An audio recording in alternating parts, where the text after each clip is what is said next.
Buchanan, I have the utmost respect for you.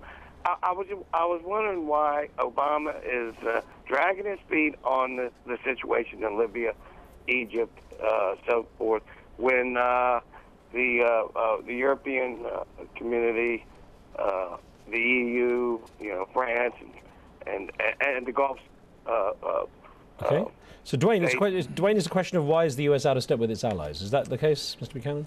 I think there's no doubt the Allies were ahead of us. Certainly, if you take the Turks, they told Erdogan, Prime Minister Erdogan, President Erdogan, the Prime Minister, excuse me, he told Mubarak, get out after 1 week. He said the country doesn't want you. The problem is the United States has a relationship with the Egyptian military. Mubarak, whatever he had done there, had been a friend to the United States. He had maintained the peace deal with the Israelis.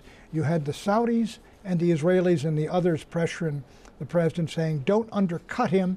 You'll undercut all of your allies and friends. He was in a very tough situation because it was clear he was no longer, if he probably had at the beginning, a considerable amount of popularity. He no longer did.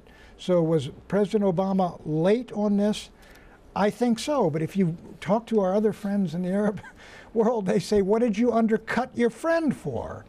Well, so this is the world we live in. I think, as you've written, it's better the devil we know. Sometimes it's better the devil we know than the devil we don't know. We found that out in Iran. We found that out in Nicaragua. Somoza is gone. I don't like to use the term, but that's what FDR said. He may be a son of a, but he's our son of a. Let's get an email in here, sir. That came in from Uganda.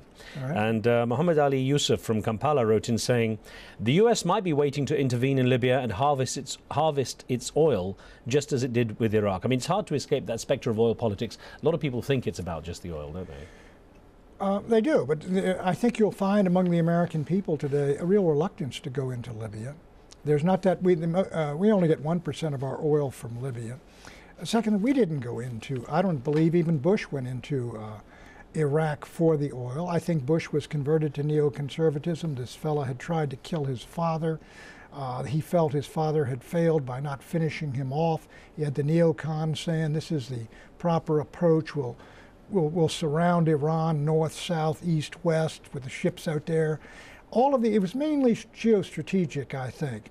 And the idea that, quite frankly, that the Americans, once we went in there, that we would have a preemptive rights to the oil, sure, that's probably there too. Also to maintain the flow of oil through the Gulf. But I've stepped back, and the United States I think we're on our way out of the Middle East.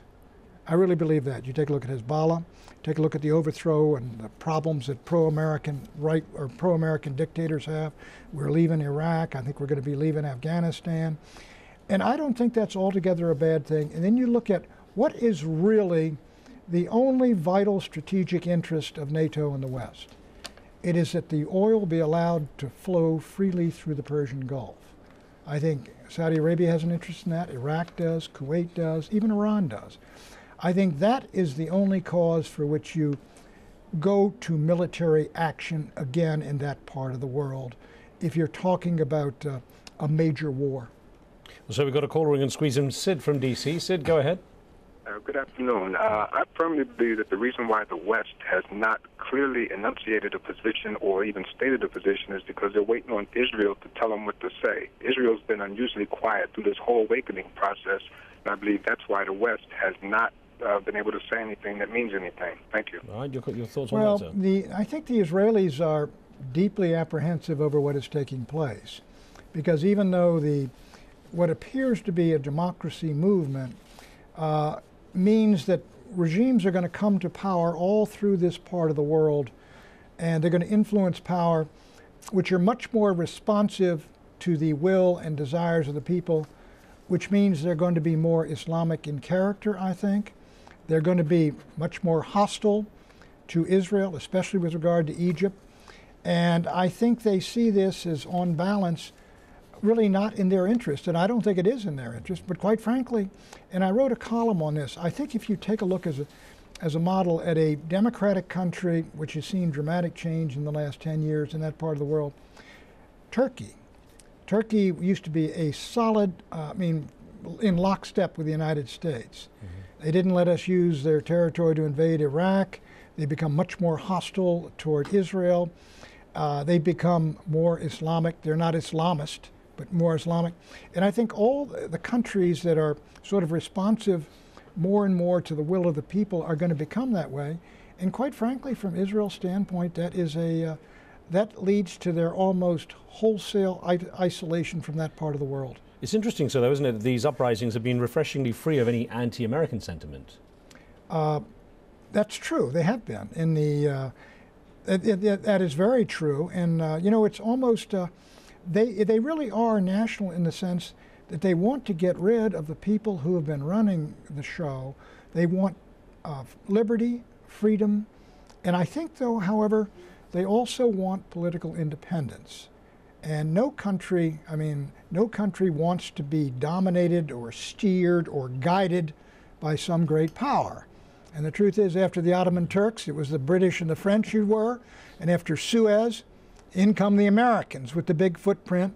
And I think we've been enormously influential, and the dominant power, especially when the Russians got basically driven out of the Middle East after the Yom Kippur War. And I think America's turn to depart is coming. And quite frankly, this is their part of the world. This isn't our part of the world. And I think the idea that the United States military presence is diminished and that we step back and let these folks decide their own future and destiny, I think it is inevitable, and I think it's in the interest of this country. Quite frankly, we can't afford to play empire anymore. Right. So less than 30 seconds to go. Just a thought. Do you see foreign policy in this country changing as a result of what's been going on now in the Middle East? I think things, what is it, Emerson said, things are in the saddle and ride mankind. We're not running this show in the Middle East, and the Israelis aren't either. This is just a wave going, right, and we're going to have to see how it ends, but I do think it'll end with a diminished American presence. Well, Pat Buchanan, thank you very much, sir, for joining us. Thank you. Thank you, sir. Thank you for being with us. Remember, you can watch a podcast of the show on iTunes. Today we're featuring our conversation with renowned musician and activist Roger Waters. On the next show, Islamic scholar Sheikh Hamza Yusuf explores the rise of Islamic intolerance in the US as congressional hearings on the so-called radicalizations of American Muslims are set to begin. Make sure you tune in for that. From me and the team, we'll see you next time.